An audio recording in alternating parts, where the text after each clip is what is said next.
నమస్కారం. లక్ష్మి చెప్పే కథలకు స్వాగతం. వీణులతో వీక్షించటానికి సిద్ధం కండి. ప్రియ సఖులు, ఈ వేళ నుండి మనం ప్రసిద్ధ రచయిత శ్రీ ద్విభాష్య రాజేశ్వరరావు గారు రచించిన రష్యాలో రెండో కృష్ణుడు అనే ఒక చక్కటి నవలను విందామండి. ఈ నవల 1988 సంవత్సరంలో ఆంధ్రభూమి వారపత్రికలో ధారావాహికంగా ప్రచురింపబడింది. ఇప్పుడు మొదటి భాగం వినేద్దామండి. దోబ్రాయ్ ఉత్తర. Good morning. Aeroflot wishes all the passengers to have a happy journey. The flight is going to take off to Tashkent in 5 minutes. Thank you. స్త్రీ కంఠస్వరం స్పీకర్ల నుండి సన్నగా మెల్లగా మధురంగా వినపడింది. వంశీకృష్ణ తన కుడి చేతి వైపున్న బటన్ నొక్కి సీటు వెనక్కి వాలిపోయేలా తోసి రిలాక్సింగ్గా చేరగిలబడ్డాడు. కుడి పక్కన ఉన్న కిటికీ అద్దంలో నుండి అవతలకు చూశాడు. బయట ప్రపంచంలో చిరుచీకట్లు తొలగిపోయి సన్నటి వెలుగురేఖలు పరుచుకుంటున్నాయి. రన్వే మీద దీపాలు మాత్రం కాంతిని మీద జిమ్ముతూ ఇంకా వెలుగుతూనే ఉన్నాయి. దూరంగా కంట్రోల్ టవర్ మీద ఫ్లాష్ లైట్లు వెలుగుతూ ఆరుతూ తమ విధిని నిర్వర్తిస్తున్నాయి. Excuse me. తీయని స్వరం వినపడటంతో పక్కకు చూశాడు వంశీకృష్ణ. చిరునవ్వుతో చేతిలో వ్యానిటీ కేసుతో భుజానికి ఎయిర్ బ్యాగ్తో ఒక ఆమె నిలబడి ఉంది. ఆమె ముఖం నిండా చిరు చెమటలు కమ్ముకునున్నాయి. Can I sit here? ఎంతో మార్ధవమైన స్వరంతో అర్థిస్తున్నట్టుగా అడిగింది ఆమె, పక్కనున్న ఖాళీ సీటు వంక చూపిస్తూ. వెల్కమ్ అన్నాడు వంశీకృష్ణ సీటులో సర్దుకుంటూ. థ్యాంక్ యూ అంటూ పొందికగా తన సీటులో కూర్చుంది. తర్వాత వ్యానిటీ కేసు నుండి రుమాలు బయటకు తీసి అద్దుకుంటున్నట్లుగా మొహం తుడుచుకుంది. చిన్న అద్దం బయటకు తీసి మొహమంతా పరిశీలించి చూసుకుని మళ్ళీ దాన్ని లోపల ఉంచి కేసు మూసేసింది. హబ్బా అనుకుంటూ ఎంతో అలసిపోయిన దానికి మళ్ళీ సీట్లో వెనక్కి వాలిపోయింది. అయితే మీరు తెలుగు వాళ్ళేనన్నమాట అన్నాడు వంశీకృష్ణ. ఆ యువతి అతని వంక ఆశ్చర్యంగా చూసింది. మీరు తెలుగు వాళ్ళ? మై గాడ్, నేను తెలుగుదన్నని ఎలా పోల్చుకున్నారు? ఆ ప్రశ్న అడుగుతూ ఉంటే ఆమె కళ్ళు ఆల్చిప్పల్లా పెద్దగా విచ్చుకున్నాయి. ఆశ్చర్యం కళ్ళల్లో ప్రతిఫలింపజేస్తూ కనుపాపలు వేగంగా అటు ఇటు కదిలాయి. చాలా ముచ్చటగా అందంగా ఉన్నాయి మీ కనుపాపలు అనబోయాడు వంశీకృష్ణ. కానీ బొత్తిగా పరిచయం లేదు. అలా మాట్లాడటం బాగుండదని సరిపెట్టుకుని మౌనంగా ఉండిపోయాడు. ఎలా పోల్చుకున్నారో చెప్పలేదు మీరు? ఆమె మళ్ళీ అడిగింది. Very simple. నెంబర్ 1 పాయింట్, ఇద్దరు తెలుగు వాళ్ళు కలుసుకున్నప్పుడు ఇంగ్లీష్లోనే పలకరించుకుంటారు. మన ఇద్దరం ఒకరికొకరు తెలియకపోయినా ముందు ఇంగ్లీష్లోనే సంభాషించుకున్నాం కదా, అది సగం అనుమానానికి కారణమైంది అన్నాడు. ఆమె కిలకిలా నవ్వేసింది. తర్వాత 2వ పాయింట్, మీరు సీట్లో చేరగిలబెడుతూ అబ్బా అనుకున్నారు. అది మీరు స్వాగతంగానే అనుకున్నా నా చెవిన పడక తప్పలేదు. నా అనుమానం నిజమైపోయింది. ఓ ఫెంటాస్టిక్ అందామె. చూసారా, ఇప్పుడు మరొకసారి రుజువైంది మీరు అచ్చమైన తెలుగు ఆడపడుచులని. ఎలా? మళ్ళీ ఇంగ్లీష్లోనే భావ ప్రకటన చేశారు కదా. ఓ రియల్లీ అంటూ మాటలాపి పక్కున నవ్వేస్తూ అసాధ్యులు మీరు అంది. స్పసీబా స్పసీబా అన్నాడు తల ఆడిస్తూ. అదేమిటి, ఎవరితో మాట్లాడుతున్నారు మీరు అడిగింది ఆమె అనుమానంగా అతని ముఖంలోకి చూస్తూ. మీతోనే. అదేమిటి ఆ భాష? స్పసీబా అనేది రష్యన్ పదం, అంటే థ్యాంక్ యూ, కృతజ్ఞతలు అనే అర్థం చెప్పాడు. స్పసీబా అంటూ 2 సార్లు మననం చేసుకుంది ఆ పదాన్ని. తర్వాత అంది, చాలా బాగుంది పదం. అంతలోనే ఏదో శబ్దం అయితే అటువైపుకు చూసింది. ఎయిర్ హోస్టెస్ ఎంట్రీ డోర్ మూసి లాక్ వేసింది. తర్వాత గబగబా పైలట్ క్యాబిన్ పక్కకు కదిలిపోయింది. 2 నిమిషాల తర్వాత పెద్ద హోరుతో విమానం ఇంజన్లు స్టార్ట్ అయ్యాయి. ఎదురుగా నో స్మోకింగ్ బోర్డు వెనుక దీపం వెలగటం ఆరటం ఆరంభించింది. స్పీకర్లో గరగరమంటూ శబ్దం వినిపించింది. తర్వాత రష్యన్ భాషలో ఏవో మాటలు వినిపించాయి. ఈ మాటలకు అర్థమేమిటి అడిగింది ఆమె వంశీకృష్ణను. 1 నిమిషం ఆగితే చెప్తాను అన్నాడు సీరియస్గా. రష్యన్ భాషలో ప్రకటన ముగిసిన వెంటనే ఇంగ్లీష్లో అనౌన్స్మెంట్ వినిపించింది. You are requested to fasten your seat belts. Thank you. దయచేసి సీటు బెల్టులు కట్టుకోండి, కృతజ్ఞతలు అంటోంది ఆ అమ్మాయి అన్నాడు వంశీకృష్ణ. భలేవారే మీరు అంటూ ఆమె నవ్వేసింది. అంతలోనే విమానం ఇంజన్ల హోరు మరింత అధికమైంది. వ్యానిటీ కేసులో నుండి దూది బయటకు తీసి 2 చెవుల్లోనూ పెట్టుకుందామే.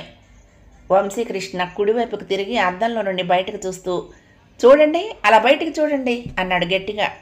ఆమె గభాలను అతడి సీటు మీద నుండి వంగి అద్దం గుండా బయటకు చూసింది.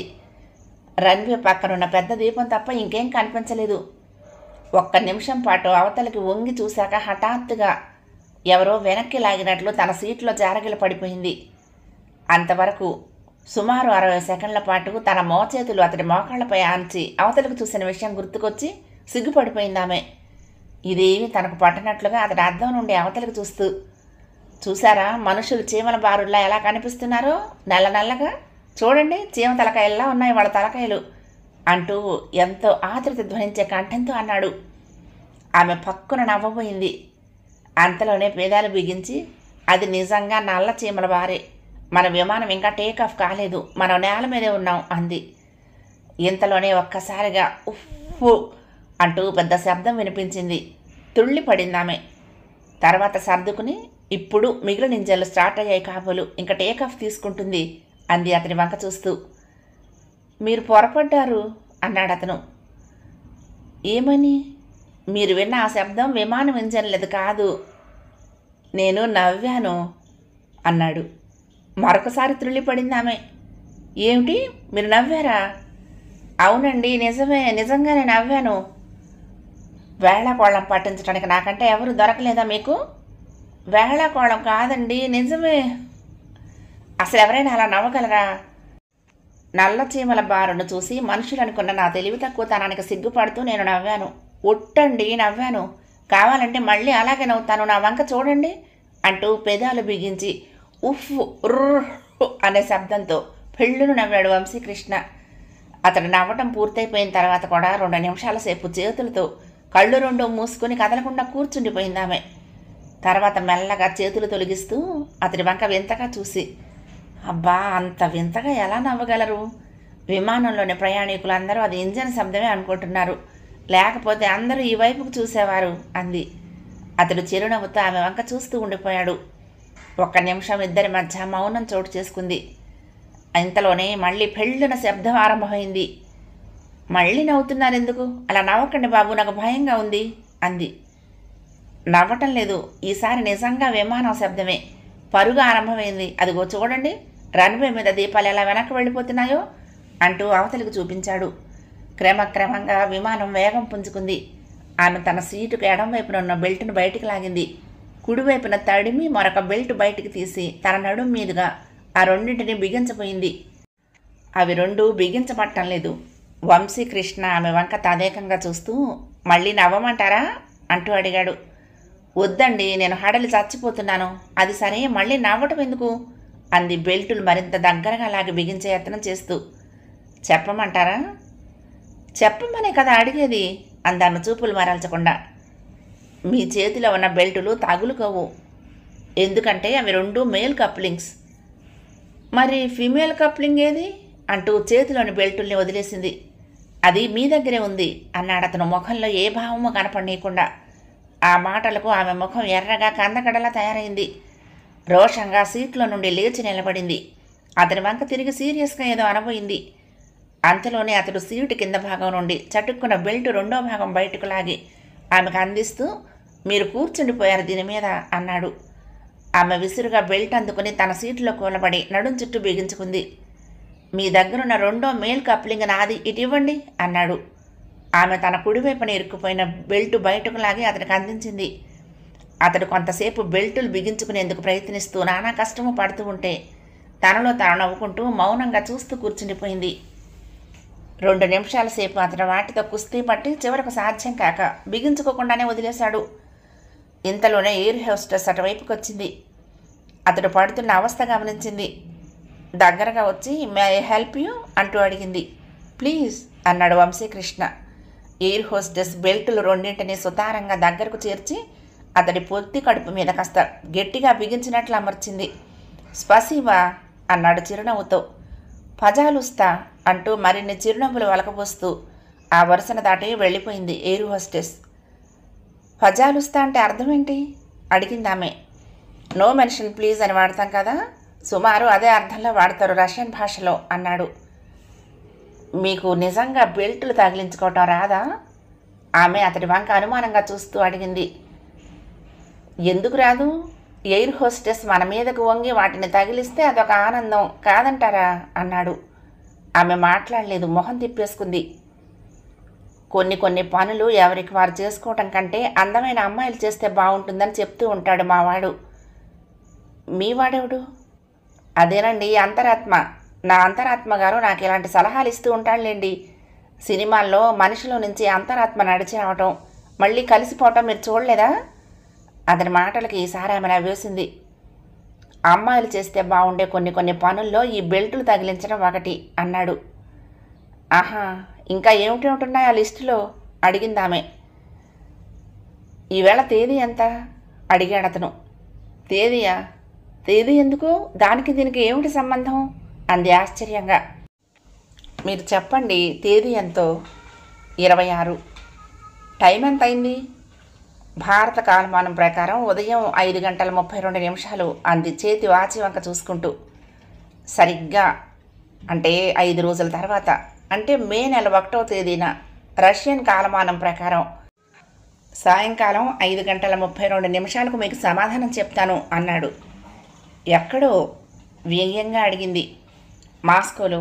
అఫ్కోర్స్ మనం కలుసుకోవటం అంటూ తటస్థిస్తే, లేకపోతే లేదు. బాగుంది మీ సమాధానం అంటూ ముఖం తిప్పేసుకుంది. ఇంతలో అనౌన్స్మెంట్ వినిపించింది. విమానం ఒక్కసారిగా గాలిలోకి లేవటం ఆరంభించింది. వంశీకృష్ణ వెనక్కి చారగిలపడ్డాడు. పక్కకు తిరిగి చూస్తూ ఉండగానే దీపాలు చిన్నవిగా మారిపోవటం కనిపించింది. కాసేపట్లోనే అవి చిన్న ముక్కలుగా మారిపోయాయి. ఏటవాలుగా వెళ్తున్న విమానం కాస్త 5 నిమిషాల్లో మామూలుగా అయిపోయింది. 2 నిమిషాల తర్వాత నో స్మోకింగ్ దీపం ఆరిపోయింది. వంశీకృష్ణ నడుం చుట్టూ ఉన్న బెల్టులు విప్పి పడేశాడు. అమ్మయ్య అంటూ నిట్టూర్పు వదిలి పక్కకు తిరిగి, మేడం ఇక బెల్టులు ఊడదీయండి అన్నాడు. ఆమె విసురుగా బెల్టులు ఊడలాగి పక్కకు పడేసింది. మళ్ళీ ల్యాండింగ్ సమయంలో వాటిని తగిలించుకోవాలి, లేకపోతే తల ముందు సీటుకు గుద్దుకుని బొప్పి కడుతుంది, లేదా చెట్టినా చెట్లొచ్చు, అందుకని వాటిని జాగ్రత్తగా ఉంచండి అన్నాడు. తెలుసు అందామె. బై మనం ఇద్దరం ఎంతసేపు మాట్లాడుకున్నాం, పైగా ఇద్దరం తెలుగు వాళ్ళమే. ఒకరి పేర్లు ఒకరు తెలుసుకోవటం, ఒకరికి సంబంధించిన వివరాలు మరొకరు వినటం ఎంతైనా అవసరం కాదంటారా అన్నాడు ఆమె కళ్ళల్లోకి చూస్తూ. అవునంటాను. అయితే మీ వివరాలు చెప్పండి. ముందు మీరు చెప్పరాదు అందామె. రాదు, ఎందుకంటే లేడీస్ ఫస్ట్ అన్నారు కాబట్టి అన్నాడు. సరే అయితే, నా పేరు రాధాకుమారి. సింపుల్గా రాధా అంటే సరిపోతుంది. వయసు చెప్పను. బరువు 46 కేజీల 400 గ్రాములు. ఎత్తు 5 అడుగుల 1.5 అంగుళాలు. స్వస్థలం తణుకు దగ్గరలో పల్లెటూరు. ప్రస్తుత నివాసం తణుకు. ఈ వివరాలు చాలనుకుంటాను అంది మాటలు ముగిస్తూ. వెరీ ఫైన్ బయోడేటా, కానీ ఎక్కడికి వెళ్తున్నారో చెప్పలేదు అన్నాడు. ప్రస్తుతం తాష్కెంట్, ఇండో సోవియట్ శాంతి బృందంలో మెంబర్గా రష్యా పర్యటనకు. సుమారు 16 రోజుల పర్యటన అంది. వెరీ గుడ్, చెప్పరేం మరి అన్నాడు. చెప్తున్నానుగా, ఇంకేం చెప్పాలి? అదేనండి, శాంతి బృందంలో మీరు మెంబర్ అని. Thank you so much. నా పేరు వంశీకృష్ణ. వంశీ అని పిలుస్తారు అందరూ. నేను కూడా శాంతి బృందంలోనే రష్యా పర్యటనకు బయలుదేరాను అంటూ 2 క్షణాలు ఆగి, వెరీ గుడ్, ఇద్దరం ఒకే బృందంలో ఉన్నాము, కానీ ఇంతవరకు మనం పరిచయం లేకపోవటమే విచిత్రంగా ఉంది. నిన్న అశోక హోటల్లో మన వీసా, ఎయిర్ టికెట్స్, పాస్పోర్ట్లు ఇవన్నీ ఇచ్చినప్పుడు మీరు ఎక్కడ కనిపించలేదు అన్నాడు. నిన్న నేను అశోక హోటల్కి రాలేదు చెప్పింది. అది అలా చెప్పండి. నిన్న లంచ్ కూడా అక్కడే అయ్యింది. సభ్యులందరినీ ఒకరికొకరు పరిచయం చేశారు. మీరు అక్కడ కనిపించకపోవటంతో అంటూ ఉంటే అతని మాటలకు అడ్డుపడుతూ, నేను ఢిల్లీ చేరుకునేసరికి ఆలస్యమైపోయింది. సాయంకాలం 6 గంటలకి హోటల్కి వెళ్ళి ఆఫీసులో కాగితాలు తీసుకున్నాను. ఈవేళ ఉదయం బోర్డింగ్ పాస్ కూడా ఆఖరి నిమిషంలో తీసుకుని లోనికి వచ్చాను. అందువల్ల వివరాలు ఏవి నాకు తెలియవు. ప్లీజ్ మీరు చెప్పండి అనే అభ్యర్థన ఆమె ముఖంలో కనిపించింది. మన 16 రోజుల పర్యటనలను తాష్కెంట్, లెనిన్గ్రాడ్, మాస్కో, సోవి, కీవ్ పట్టణాలను సందర్శిస్తాం. మనం అక్కడ శాంతి సంఘ సభ్యులతో చర్చలు జరుపుతాము. ఇండో సోవియట్ మైత్రి పెంపొందించడానికి ప్రయత్నాల గురించి మాట్లాడుతూ సభల్లో పాల్గొంటాము. అంతేకాకుండా ముఖ్యమైన ప్రదేశాలు తిరిగి చూస్తాం. అది మన ప్రోగ్రాం అన్నాడు వంశీ. Thank you. మనం దిగిన తర్వాత బ్రీఫింగ్ ఇస్తారు కదా అని తెలుసుకోలేదు. సరే, మీ పేరు చెప్పారు, కానీ మిగిలిన వివరాలు చెప్పలేదు అంది రాధ. ఉండేది నెల్లూరులో. నాకు 2 ఫైనాన్స్ కంపెనీలు ఉన్నాయి. వయసు 27 సంవత్సరాలు. బరువు వద్దులేండి, భయపడతారు. డాక్టర్లు తగ్గమని చెప్తున్నాడు, కానీ సాధ్యం కావటం లేదు. ఈ వయసులో డైటింగ్ సాధ్యం కాదు కదా. ఇకపోతే చెప్పడం మర్చిపోయాను, ఇండో సోవియట్ కల్చరల్ సొసైటీలో జీవిత సభ్యుణ్ణి అన్నాడు. మీరు కమ్యూనిస్టులా అడిగింది. ఏం మీరు కాదా అంటూ నవ్వేశాడు వంశీ. రాధ కూడా చిన్నగా నవ్వి మౌనంగా ఉండిపోయింది. మళ్ళీ 5 నిమిషాల సేపు ఇద్దరి మధ్య నిశ్శబ్దం. ఎయిర్ హోస్టెస్ ట్రాలీ తోసుకుంటూ వచ్చింది. పేపర్ ప్లేట్లో ఒక కేకు, 2 చిన్న రొట్టెలు, ఒక యాపిల్ మొక్క, 2 దోసకాయ ముక్కలు అందంగా పేర్చింది. ఒక పేపర్ నాప్కిన్, వుడెన్ ఫోర్కు, స్పూను సెల్లోఫెన్ పేపర్ల చుట్టబెట్టి ట్రేలో ఓ వారగా సర్దింది. బ్రేక్ఫాస్ట్ సర్వ్ చేస్తున్నారు కాబోలు అంది రాధ. అనుమానం ఏమీ లేదు. ఈ ఏరోప్లాటెట్ విమానాల్లో తిండికి లోటు ఉండదు. మనం విమానం దిగే వరకు ఏదో ఒకటి మేపుతూనే ఉంటారు. నాన్ వెజ్ ఆర్ వెజ్ అడిగింది ఎయిర్ హోస్టెస్. మీరేం తీసుకుంటారు రాధను అడిగాడు వంశీ. వెజిటేరియన్. బోత్ వెజ్ అన్నాడు వంశీ. ఎయిర్ హోస్టెస్ అతడి సమాధానం విని 2 కట్లెట్స్ ప్లేట్లలో అదనంగా సర్దింది. వంశీ తన ఎదుటి సీట్లకు వెనక భాగంలో బిగించి ఉన్న ట్రేలను బటన్ నొక్కి ఎదురుగా వచ్చేలా వాల్చాడు. ప్లేట్లను వాటిపై సర్దింది ఎయిర్ హోస్టెస్. బ్లాక్ కాఫీ కప్పుల్లో పోసి పెట్టింది. తర్వాత ట్రాలీ నడుపుకుంటూ అవతలి వరుస వైపు కదిలిపోయింది. ఇద్దరూ తినటం ఆరంభించారు. రాధ బ్రెడ్ను కోసి ఫోర్కుతో గుచ్చబోయింది. అది కాస్త తూలి వంశీ ప్లేట్లో పడింది. ఏమండోయ్, మీ రొట్టె విరిగి నా వెనలో పడింది అన్నాడు వంశీ. సారీ అంది రాధ సిగ్గుపడుతూ.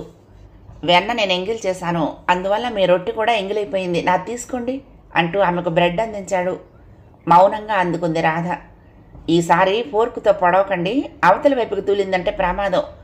అవతలి వాడు అమెరికన్లా ఉన్నాడు, వాడు ఎంగిల్ మీరు తినలేరు అంటూ ఉచిత సలహా ఒకటి అందించాడు వంశీ. చాలండి, ఇందాక పొరపాటును తూలింది అంటూ చాకుతో రొట్టెకు వెన్న రాసింది. మీరు వెన్న భలే రాస్తారండి అన్నాడు.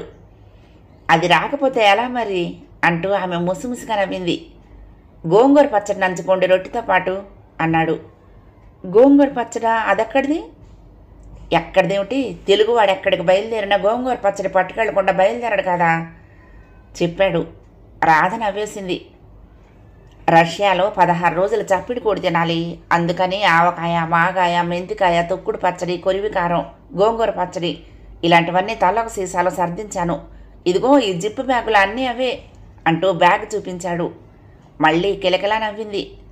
వద్దులేండి, వాటిని బయటకు తీయకండి, అయినా 2 వారాల మాత్రం సర్దుకోలేరా అంది.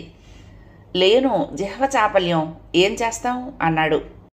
మనం ఇండో సోవియట్ శాంతి సంఘం తరపున వెళ్తున్నాము. ఈ కారాలు తిని మీటింగుల్లో మిరియాలు నూరితే కష్టం అంది. ఆమె మాటలకు వంశీ నవ్వేశాడు. ఇంతకీ మీరొక్కరే వచ్చారా? మీతో పాటు మీకు తెలిసిన వాళ్ళు ఎవరైనా మన బృందంలో ఉన్నారా? నేనొక్కతనే వచ్చాను, మీరందరూ ఉన్నారుగా, కాస్త పరిచయం అయితే అందరూ తెలిసిన వాళ్లే అవుతారు అంది రాధ కాఫీ తాగుతూ. సరిగ్గా అదే సమయానికి రాధ కూర్చున్న సీటుకు సుమారు 10 అడుగుల దూరంలో పార్టిషన్ ఛాంబర్ దగ్గర వాటర్ కూలర్ నుండి నీళ్లు గ్లాసులోకి నింపుకుంటూ ఒక చెవి ఇటువైపుకు పారేసి వింటున్న ఒక గడ్డం వ్యక్తి విచిత్రంగా తనలో తానే నవ్వుకున్నాడు. నీ అధ్యాయం పూర్తయిపోయింది. నీ ఇంటికి కొన్ని వేల మైళ్ల దూరంలో నీకు చావు రాసి పెట్టుంది. దిక్కుమాలిన చావు చావటానికి సిద్ధంగా ఉండు అని తనలో తానే కసిగా అనుకుంటూ గ్లాస్ ఎత్తి గటగట నీళ్లు తాగేశాడు ఆ వ్యక్తి.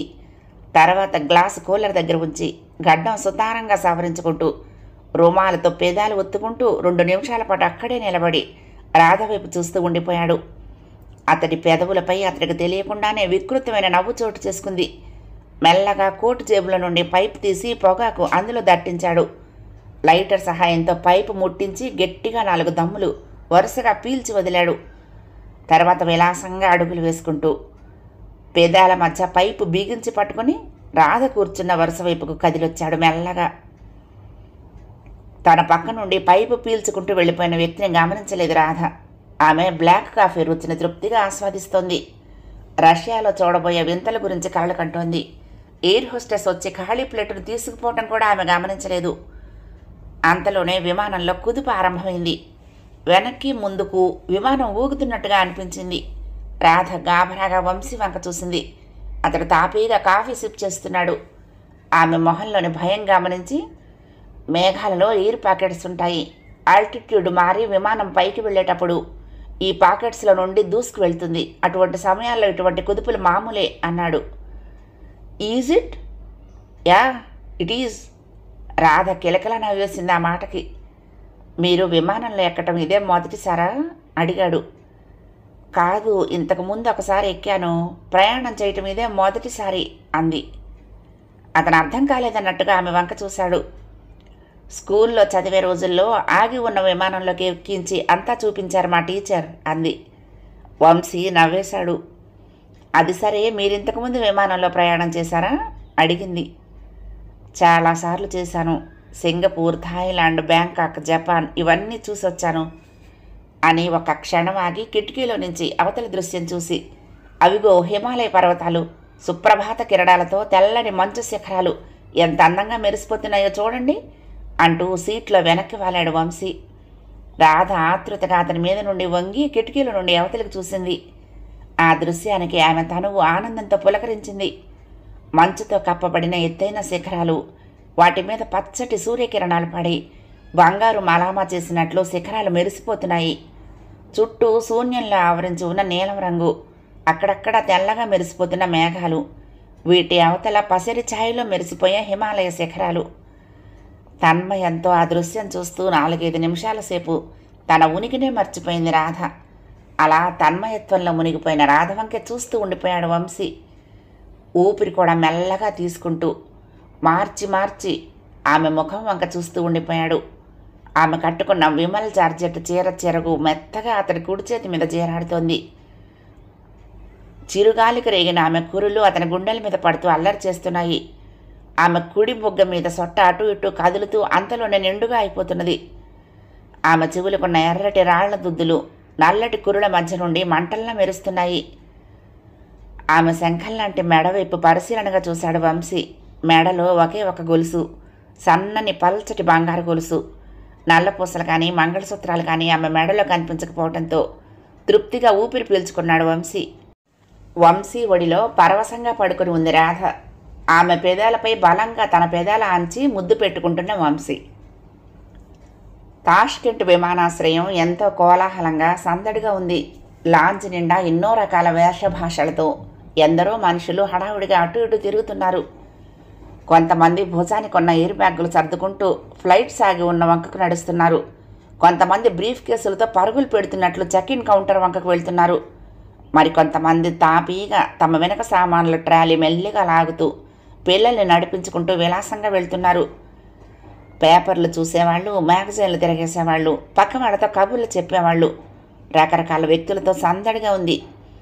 తాష్కెంట్ విమానాశ్రయానికి ఒక ప్రాముఖ్యత ఉంది. మధ్య ఆసియా ప్రాంతంలో ఉండటం వలన, దక్షిణ ప్రాంతాల నుండి రష్యాలోకి ప్రవేశించేందుకు అదే మార్గం అవటం వలన ఏరోడ్రోమ్ అన్ని వేళలా చాలా రద్దీగా ఉంటుంది. 100ల కొద్ది విమానాలు రన్వేల మీద బయలుదేరటానికి అన్ని వేళలా రెడీగా కనిపిస్తాయి. అంతేకాకుండా ఎంతో పురాతన సంస్కృతి గల పట్టణంగా తాష్కెంట్ చూడటానికి రోజు విదేశీ యాత్రికులు వచ్చిపోతూ ఉండటం వలన చాలా సందడిగా ఉంటుంది ఆ ఎయిర్పోర్ట్. అధునాతనమైన రీతిలో, అందమైన పద్ధతిలో, అన్ని సౌకర్యాలతో నిర్మించబడింది ఆ విమానాశ్రయం. కన్వేయర్ బెల్ట్ మీద సామాన్లు లోనికి వచ్చి మళ్ళీ బయటికి సాగిపోతున్నాయి.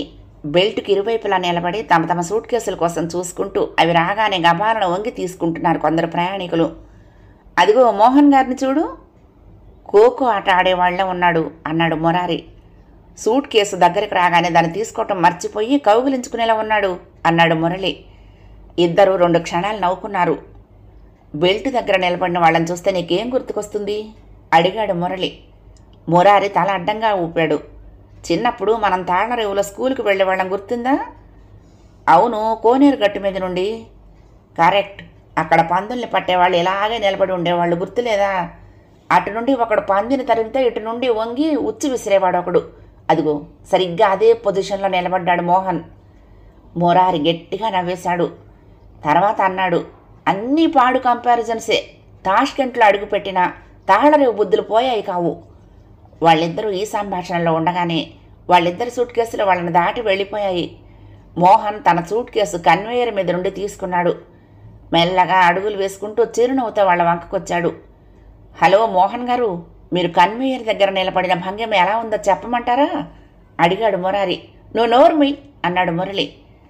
సరిగ్గా పందుల్ని పట్టే వాడిలా ఉందని అన్నారు మురళి అంటూ అంటించాడు. అదిగో తాష్కెంట్ చేరినా తాటికమ్మ బుద్ధులు పోయాయి కాదు నీకు, అన్ని పుల్లలు పెట్టే బుద్ధులే అన్నాడు మురళి చిరునవ్వుతో తన కామెంటుని కప్పిపుచ్చుకుంటూ. మురళి పోలిక చాలా బాగుంది, కానీ మరొక విషయం తెలుసుకోవాలి. పందుల్ని వెంట తరుముతూ దాని వెనక ఎలా పరిగెడతారో మీకు తెలుస్తుంది మరొక 30 సెకండ్లలో అన్నాడు మోహన్.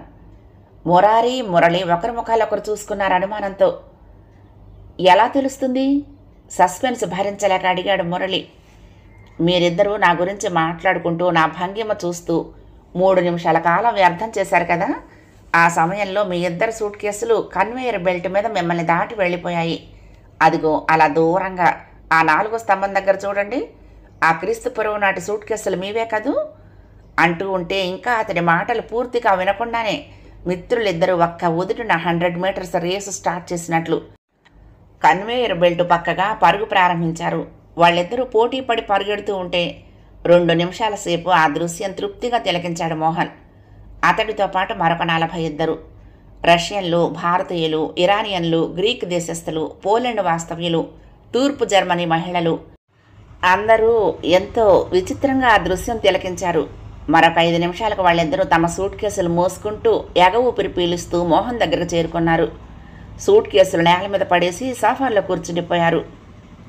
మురళి చాలా బెటర్, ఇంకాస్త ప్రాక్టీస్ చేస్తే ఉషా రికార్డును అధిగమించగలడు. మురారి మీరు మాత్రం ఇంకా బాగా ప్రాక్టీస్ చేయాలి అన్నాడు మోహన్. మా సూట్ కేసులు దాటి వెళ్ళిపోతూ ఉంటే చూసి కూడా మీరెందుకు చెప్పలేదు అడిగారు ఇద్దరు జమిలిగా. దాటి వెళ్ళిపోయినంతలో ఏమవుతుంది నవ్వుతూ అడిగాడు. మీకేమీ అయిపోదు, మా సూట్ కేసులు పోతాయి అన్నాడు మురారి చెమటొత్తుకుంటూ. ఎక్కడికి పోవు, మళ్ళీ మీ దగ్గరికే వస్తాయి, కావాలంటే చూడండి అంటూ తన సూట్ కేసుని తిరిగి కన్వేయర్ బెల్ట్ మీద పెట్టేశాడు మోహన్. పిచ్చివాణ్ణి చూసినట్లు అతడి వంక చూస్తూ ఉండిపోయారు ఇద్దరు. సరిగ్గా 4 నిమిషాలు గడిచేసరికి మళ్ళీ అవతల వైపు నుండి మోహన్ సూట్ కేసు మెల్లగా దగ్గరికి రావటం కనిపించింది. దగ్గరకు వచ్చాక దాన్ని అందుకున్నాడు మోహన్. బ్రదర్స్, ఇది క్లోజప్ లూప్ కన్వేయర్ కాబట్టి ఒకసారి కాదు 10 సార్లు తీసుకోకపోయినా పర్వాలేదు, తీసుకునే వరకు అలా తిరుగుతూనే ఉంటాయి. అతడి మాటలతో ఇద్దరి ముఖాలు మాడిపోయాయి. మరి ఈ సంగతి మాతో ఎందుకు చెప్పలేదు? మమ్మల్ని అనవసరంగా ఎందుకు పరిగెత్తించినట్టు? నేను మిమ్మల్ని పరిగెత్తమని చెప్పలేదు, మీరే అనవసరంగా పరిగెత్తారు. So brothers, tit for tat, బదులు తీరిపోయింది కనుక ఆ సంగతి మర్చిపోదాం, ఓకే అంటూ మోహన్ ఇద్దరి వంక చూసి నవ్వాడు. క్షమిద్దామా? మురళిని అడిగాడు. ఓకే, ఈసారికి క్షమించేద్దాం అన్నాడు మురళి. మన వాళ్ళందరూ కౌంటర్ దగ్గర ఉన్నారు, తొందరగా మనం అటు వెళ్ళకపోతే వాళ్ళు తప్పిపోతారేమో అంటూ మురారి తన సూట్ కేసు చేతిలోకి తీసుకున్నాడు. ముగ్గురు తమ తమ లగేజీలతో త్వరగా అడుగులు వేసుకుంటూ కౌంటర్ వైపుకి కదిలారు. మురళి ఇద్దరు బాల్య స్నేహితులు. తాళ్లరేవు హై స్కూల్లోనూ తర్వాత కాకినాడ కాలేజీలోనూ కలిసే చదువుకున్నారు. కలిసే క్లాసులు ఎగ్గొట్టారు, కలిసే మ్యాట్నీలకు వెళ్ళారు, ఒకే డబుల్ క్యారియర్ తెప్పించుకొని కలిసే భోజనాలు చేశారు. తర్వాత వాల్తేరులో చెరొక బ్రాంచ్లో పోస్ట్ గ్రాడ్యుయేషన్ చేశారు. ఆ తర్వాత మురళి విజయవాడలో ఒక ప్రైవేట్ కాలేజీలో లెక్చరర్గా చేరిపోయాడు. మురారి తన తండ్రి వ్యాపారంలో వాటాదారుడిగా చేరిపోయి విజయవాడలో ఓ బ్రాంచ్ తెరిచి దానికి మేనేజర్ అయిపోయాడు. ఈ స్నేహితులిద్దరికీ 6 వారాల క్రితం మోహన్ కృష్ణ అనబడే మోహన్తో పరిచయం ఏర్పడింది. ఆ పరిచయం కూడా చాలా తమాషాగా జరిగింది. మిత్రులిద్దరూ ఓ సాయంకాలం బందర్ రోడ్లో స్కూటర్ మీద వెళ్తున్నారు. మురళి నడుపుతూ ఉంటే మురారి వెనక సీట్లో హెల్మెట్ చేత పట్టుకొని కూర్చున్నాడు. ట్రాఫిక్ పోలీస్ ఎదురైతే మాత్రం నా నెత్తి మీద హెల్మెట్ పెట్టడం మాత్రం మర్చిపోకురోయ్ అన్నాడు మురళి. నీకెందుకు, నెత్తి మీద టోపీ పెట్టడం మనకు వెనతో పెట్టిన విద్య అన్నాడు మురారి. నా నెత్తిన టోపీ పెట్టకు, హెల్మెట్ పెట్టు, నీకు పుణ్యం ఉంటుంది. మళ్ళీ నాకు జన్మంటూ ఉంటే ఈ ఆంధ్రప్రదేశ్లో మాత్రం పుట్టను. ఈ హెల్మెట్ల బాధ ఎవరు పడతారా బాబు, నిజంగా 6 కోట్ల ఆంధ్రుల దురవస్థ ఇది. చాలేరా, 6 కోట్ల ఆంధ్రులకు స్కూటర్లు ఎక్కడున్నాయి? అయినా పునర్జన్మ అంటూ ఏడిస్తే ఏ వెధవ స్కూటర్ తొక్కాలని కోరుకుంటావెందుకు? ఏ మారుతి కారు కావాలని కోరుకో అన్నాడు మురారి. అఫ్కోర్స్ అది నిజమే, మళ్ళీ జన్మలో బెంజ్ కారు కొనాలి. వీళ్ళిద్దరూ మాట్లాడుకుంటూ నవ్వటం అంతలోనే ఎదురుగా ఏదో శాల్తీ అడ్డం వచ్చి బ్రేకు కొట్టడం, కీచుమనే శబ్దం, వెంటనే ధడ్డుమనే శబ్దం, అబ్బా అనే అరుపు, అన్నీ కొద్ది సెకండ్ల తేడాతో ఏది ముందు ఏది వెనక జరిగిపోయాయో తెలియకుండా వేగంగా జరిగిపోయాయి. 2 నిమిషాల తర్వాత 2 స్కూటర్లు స్టాండ్ మీద నిలబడిన తర్వాత అవతల స్కూటర్ నడిపిన శాల్తీ మోచేతి మీద తగిలిన డబుల్ రోళ్ల ఆకారం దెబ్బను సుతారంగా ఊదుకుంటూ ఇద్దరు మిత్రులతో అన్నాడు, మీ ఇద్దరికి దెబ్బలు తగలలేదా? లేదు లక్కీ, లేచిన వేళ బాగుంది. అతను వెంటనే అందుకున్నాడు, మీరప్పుడే అలాంటి నిర్ణయాలకు రాకండి. మీ ఇద్దరికీ ఇది దుర్దినమే. ముందు పోలీస్ స్టేషన్కి నడవండి, స్కూటర్లు ఇలాగే ఉంచుదాం, కేసు బుక్ చేయాలి అంటూ మోచేతి మీద మళ్ళీ ఊదుకున్నాడు. అరెరే, గురువు గారికి మోచేతి మీద దెబ్బ తగిలింది అంటూ మురారి తన జేబులో నుంచి రుమాలు తీసి ఒత్తి తర్వాత దాని మీద గాలి ఊదటం ఆరంభించాడు.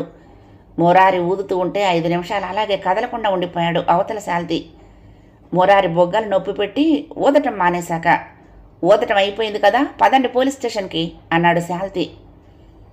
2 స్కూటర్లు గుద్దుకున్నాయి, 2 పడిపోయాయి.